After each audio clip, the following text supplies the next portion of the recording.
Okay, so welcome to Proving Shakespeare. This is a webinar about Shakespeare Beyond Doubt, and it's been sponsored by Cambridge University Press. My name's Paul Edmondson, and I'm joined by Stanley Wells and Ros Barber. Thank you very much to Cambridge, who published Shakespeare Beyond Doubt last week, and there was a launch for it as part of the Shakespeare birthday celebrations here in Stratford. That's the cover of the book that Stanley Wells and I co-edited. Stanley, an interesting cover, wouldn't you say? Yes, I think it's a delightful cover. Joe finds, of course, in the film of Shakespeare in Love, pondering the next words right. He's got his quill pen in his hand. He's rather informally dressed. In a half-timbered room. In a half-timbered room, indeed, where he's writing the play of, what's it called, Romeo and Juliet and the Pirates. Ethel the Pirate's daughter. Yeah. And Ros, I said a moment ago that I had an email from someone whose Shakespeare seminar immediately started deconstructing that image, which resonated with you. Yeah, absolutely. I like the fact that it's such a mythical Shakespeare above the title of Shakespeare Beyond Doubt. But as it were, from a fictional story. Fictional story, yes. But it's a very, I mean, he's actually a very strong mythic Shakespeare. This image of, good-looking young man, very sexy, chewing his quill. I think of it as the inky-fingered Shakespeare. Yes. Which we might come on to later on. These were some other possible illustrations. This one is in the book from the Shakespeare Birthplace Trust's collections. We wanted it as the cover, but it was a bit pale. This is a lovely image of William Shakespeare, his method of work, and there is Francis Bacon, and there is Shakespeare. In the birthplace, I think, don't you? Yes, I think that's probably the birthplace. The windows behind. But who is giving the text of Hamlet to whom? Well, probably Bacon is, having written it, is giving it to Shakespeare and asking Shakespeare to be the front man. What do you think? It could be the other way around, like an Olympic battle, who knows? This was also a possible cover at one point.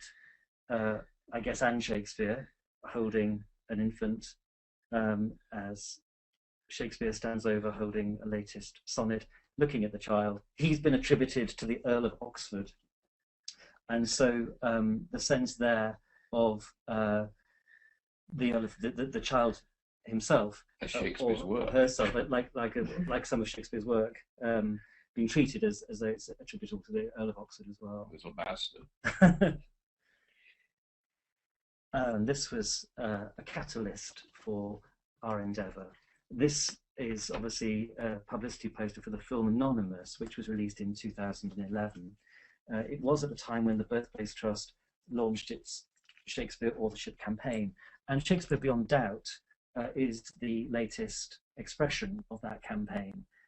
It was a campaign which was expressed mainly online, but it was always the intention to produce an academic book, and we were delighted that Cambridge University Press agreed to publish it. Shakespeare and authorship is something which haunts any Shakespeare scholar. Stanley, you've had a lot of experience. Well, over many years, of course, I've taken part in debates, in a debate in the Inner Temple, which is done in Age of the Globe. I've taken part in television programs, radio programs about it all, always sticking up for Shakespeare. There was a film called Much Ado About Something, which won a prize, which you, Ros, also won. That's right, the Hoffman Prize. Yes, I was in that. I was featured in that film, and so was Jonathan Bate digging up his turnips in his garden for some reason. I was interested, Ros, that film is mentioned in your novel as a point of inspiration for you. It's the reason for my novel. That was my first experience of the authorship question. Up until then, I had never even considered the idea that anyone other than Shakespeare wrote Shakespeare, and I just happened to turn it on. It was on BBC4 in the Shakespeare season, and I heard Jonathan Bates say, "Well, of course, it's a ludicrous idea, but it would make a great novel." And I thought, yes, you're absolutely right. And you took it up and ran with it. I did. Here we see an image of the back of Shakespeare's birthplace as it looks today, and you see the flag flying over the top of the house and back of the Shakespeare Centre. The image, a reminder that this is something which is just talked about a lot. One can't escape it. If you're on Twitter and you'd like to contribute to the discussion as it unfolds, please tweet. We'll be saving all the tweets, but if you use the hashtag proving Shakespeare, that will mean that your tweet will be automatically archived. So hashtag proving Shakespeare. And if you want to name the country that you're tuning in from, that would be great too. So it's a question that comes up in taxis and trains when one's traveling. It's also a question which has ingratiated itself within 2 universities, and this was thought to be something which we wanted to respond to as part of the authorship campaign. There is an MA in Shakespeare Authorship Studies at Brunel University, and there is also a centre, Shakespeare Authorship Research Centre at Concordia University. Stanley, we found these 2 expressions of the discussion worrying. Yes, we did, that it's infiltrating. We do feel, of course, that it's a perfectly good subject. The phenomenon of whether, the phenomenon of doubt is a good subject for academic study. Indeed, it forms the basis of Jim Shapiro's book. Jim Shapiro, who wrote the afterword to our book, of his book, wittily called Contested Will. But the Concordia University has an annual conference, and they had one last week, and it's entirely devoted to deconstructing the idea that Shakespeare wrote Shakespeare. There was a long lecture given at that conference last week, which is available online, which I've read, called The Factual Desert of Stanley Wells. It's entirely devoted to demolishing or attempted to demolish the arguments that I put forward in a 5-minute talk in a debate at the English-speaking Union 18 months or so ago. It's a very intelligent piece, but of course I believe it's a bit completely and totally misguided and wrong. Should say at this point that if you have any questions, we hope you do have questions, you can submit them at any time during the discussion. It would be very helpful if you were to say your first name and also which country you're sending your question from. Ros, have you ever been to the Shakespeare Authorship Research Centre? I never have, but I have been to Brunel, and I know Bill Leahy, and I don't agree that there's no intellectual justification. I understand that you feel this very strongly, but I think that it's actually important to look at the evidence that is argued, that is put forward from both sides.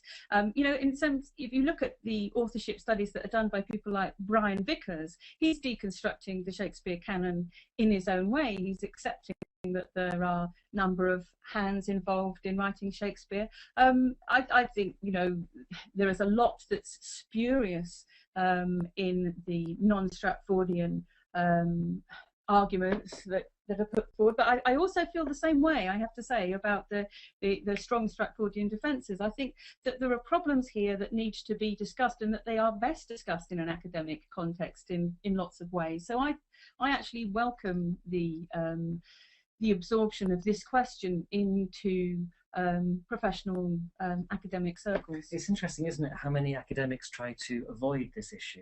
I don't know if this is your experience, but certainly among Shakespeare colleagues, there is sometimes a tendency to close down any kind of discussion. Completely. To remain aloof about it, if it's beneath contempt. I mean, I really do feel that the Birthplace Trust is pitching in and getting its hands dirty in this argument. I really appreciate that after, it seemed to me a very, very long time, 150 years of really no one weighing in with any significant, academic book on the subject, that there is finally an academic book by 20 respected and established Shakespeare scholars to put forward the orthodox side of it, and I really welcome that development. I think it's an important development, but I personally don't think it settles the question beyond doubt. I think it raises a lot of other questions.